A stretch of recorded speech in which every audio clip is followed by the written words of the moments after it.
নমস্কার বন্ধুরা, সকলকে আমার চ্যানেলে স্বাগত। আজকে অর্থাৎ 5ই ফেব্রুয়ারি 2026 পশ্চিমবঙ্গ রাজ্য সরকারের রাজ্য বাজেট পেশ করার দিন।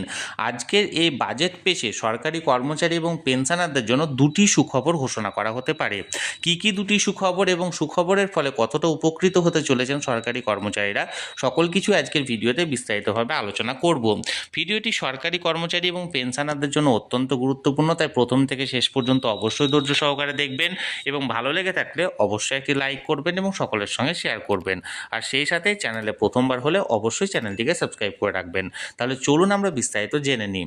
আজকে অর্থাৎ 5ই ফেব্রুয়ারি রাজ্য সরকারের তরফ থেকে বিকেলের দিকে বাজেট পেশ করা হতে পারে এবং এর আগেও আমি ভিডিওতে বলেছিলাম যে বিভিন্ন সংবাদপত্রে প্রকাশিত প্রতিবেদন অনুযায়ী রাজ্য সরকারের তরফ থেকে আগামী কিছুদিনের মধ্যে যে পশ্চিমবঙ্গে বিধানসভা ভোট আছে সেই ভোটটিকে লক্ষ্য রেখে পশ্চিমবঙ্গ রাজ্যের সরকারি কর্মচারী এবং পেনশনারদের জন্য খুশি করার জন্য দুটি সুখবর ঘোষণা করা হতে পারে।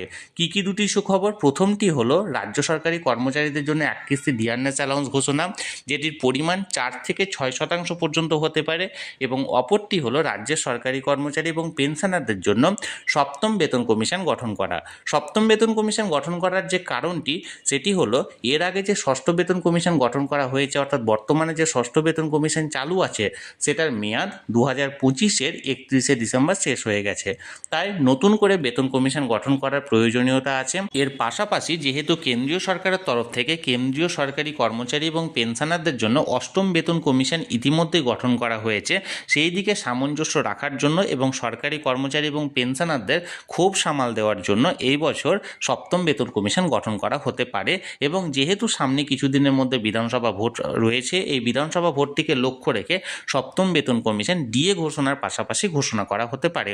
এখন সব কিছুই দেখার বিষয় যে রাজ্য সরকারের তরফ থেকে আজকের বাজেটে কি কি ঘোষণা করা হয় এবং কি কি উপহার সরকারি কর্মচারী এবং পেনশনারদের জন্য দেওয়া হয় বা ঘোষণা করা হয়। আমি সবসময় চোখ রেখেছি, যে কোনো আপডেট আসা মাত্রই তৎক্ষণাৎ সেটা আপনাদের সঙ্গে শেয়ার করে দেবো। তাই যারা যারা এখনও পর্যন্ত চ্যানেলটির সঙ্গে যুক্ত নেই অবশ্যই চ্যানেলটিকে সাবস্ক্রাইব করে চ্যানেলটির সঙ্গে যুক্ত হয়ে যান।